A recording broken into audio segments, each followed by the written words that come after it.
Hey, what's going on, everybody? This is Coach D, the Wild Man, coming back at you with another episode of Are You in the Game? This is episode part 4.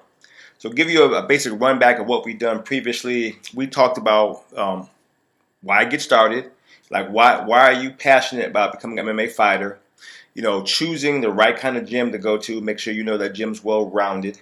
Okay, understand what it means to be successful in this game and how to build fans. Okay, so that's what we've covered up to this point, is understanding these steps will kind of keep you out of trouble to kind of let you know where you're falling. Okay, but today's episode is how to measure your success. So part 4 is how to measure your success. Understand, with the MMA game, like I said before, the MMA game is new. So a lot of people are still making a lot of mistakes and figuring it out. Okay, so there's so many roads to get to MMA because there's no standard road right now. Okay, you can get lucky, you can know a friend of a friend, or your coach may know somebody, or the promotion that you're on may have somebody in the crowd that may be looking at you, but it's not consistent. You can't fight in that promotion every time and think somebody's going to be there. There's no consistency to getting to the bigger stages.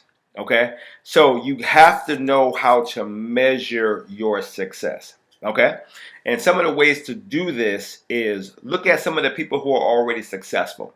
Okay, be a student in understanding what people have done. Most successful people have done a lot of the same things that got them there. Okay, as far as their win record, what shows they were on, you know, how long they had an amateur career, how much exposure and attention they have, what camp they came from. A lot of these things are what you need to pay attention to when you're making your own decisions on being successful. And take your time. While you're learning this game, take your time in learning it. Be a student of it. Okay, don't just rush to get in the cage and just fight. You know, you can train for a while. You can train, you know, in all your combat sports, you know, different aspects, and take your time being good at all of them to the best of your ability. Then look at finally getting in the cage and having your first match. You don't have to be in a rush to get there. And that's what I see. Since MMA is so fast-paced, a lot of people are simply rushing into the cage, rushing to go pro, and then rushing to try to find success, and they never do. Okay, and then again they get frustrated. They end up getting on a losing streak, and they end up falling off their track, and they end up quitting or not being successful at MMA. Okay, so first thing you want to do is just, once you understand some of the people that you choose to follow that were successful, break it all down. What aspects were they successful at? Were they really successful in the cage? Were they really successful, you know, at just making sure they won their matches? Or did they have a decent match, but they have a lot of fans? Okay? Or do they have a decent match, a lot of fans, and they're in a certain part of the state, which I didn't mention before. Sometimes you may have to relocate to a bigger gym, a gym that has more exposure. Okay, that's a possibility that you may have to consider when being successful. I'm not saying that you can't be successful out of the state you're in, and that's one of the allures of MMA, because you could be a champion from anywhere. If you look at the UFC, it's diverse from fighters from all over the world. And you have champions from all over the world, from the United States, Brazil, you know, Australia, you know, all over. There's been champions from all over. So I'm not saying you're limited by the town or state that you're in. I'm saying that's a consideration when you're planning and measuring your success. So if you have a great camp and your camp is doing all the right things, then of course you don't have to leave. You can stay exactly where you're at and build your name from that aspect. But if your camp's a small camp and they only have a handful of fighters and they're not really focusing that much on MMA, then you may have to relocate to a bigger gym, you know, so that you can get simply more exposure. Of course, your training is gonna be measured as well, but at least you'll have a chance for having more exposure. Okay, and plan how you're going to be successful. Okay, now that you got all this research, now that you've followed so many fighters, now that you chose your gym, now that you've focus on your exposure. Now you're building your fan base. Plan to be successful, which means try to map out how many fights you want to have in a year. How much time you want to take off to revamp your skill set after that year has been evaluated. Okay, you know, take your time in that success process. Because you want to be seasoned when you get to where you're going. Because when you get there and you're now on, as we call it, the big stage, there are some serious heavy hitters that you're going to run across. So if you have not developed your game to that point, that stardom could be fleeting. You could be on a, 8-fight win streak, all the momentum, all the fans, all the eyes are on you. They're talking about you on social media, all the good stuff you need. Get to the big stage and get, as I call the mollywop, so bad that all that momentum has just stalled because all the headlines were going to be how bad you got knocked out. Okay, so fans are tricky.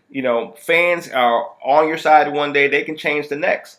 So with planning, you have so many things in place that one loss at the wrong time won't dash your journey to be successful. Okay, so definitely with your planning, you're gonna definitely be at a place mentally and physically that you'll be comfortable with. And also be patient. Being patient is the number one thing that I think most people lack when it comes to success. Okay? Patience allows you to reflect, allows you to reevaluate, allows you to question what you're doing, why you're doing it, and when you're doing it. Okay? But if you're in a rush to do everything and you're not being patient, there's a lot of things you're simply going to miss. When you're in a hurry to get somewhere, everything that everybody says sounds good. Oh, you should fight 3 times in a month. Foolish stuff like that. With you not being patient, you may see that as a good thing. And then you run the risk of getting injured. You run the risk of having, 3 losses in a short amount of time, which could be damaging to your career. Okay, so if I had to pick one thing that I had to give you in order to be successful from Coach D, if I was your coach, I would say be patient, because it allows you to simply understand everything you're doing because you're taking the time to do so. There is no rush to this game. As fast as it is, it doesn't have to be a rush, especially if you started out young. Okay, so if you started out right into MMA right out of high school, you have time to develop your craft. Now, if you're out of college, and you had a pretty fair wrestling career, and you jump into MMA from there, you're still young, but you're reaching your peak times of when you should be doing something when it comes to a particular sport. Okay, so it all comes down to when you're starting, what you know about the sport, how much planning you have, and the time you took to be good at it. Okay, and on top of that, having the right people behind you and supporting you, which what we overlook sometimes, which is a very important thing to consider. Who do you have on your side that's helping you become successful? Because like I said before, this is a business. Everybody has a stake in you being successful. So if you go to a particular gym, you're a member of that gym. So you're either paying dues or you're paying those coaches, or there's some type of value they're getting from you as their student. Or if they're your coach and they're your manager, they're getting a percentage as your manager. So they're getting something out of you being successful. Okay, and then your families and friends, they love you, of course, and they want to see you succeed, but you got to make sure the right people are around you that's going to always keep your head in the game. It's never let you get ahead of yourself. And good friends would do that every time. You see, so that's the landscape that you must always consider when you're pursuing MMA. Understanding from your personal preference why you want to do it, from the gyms you choose, developing your fan base, taking your time and following, people who were successful before you, picking your right coaches, picking your right managers, picking your right people around you. All of these things are going to help you develop in becoming the fighter that you're choosing to be.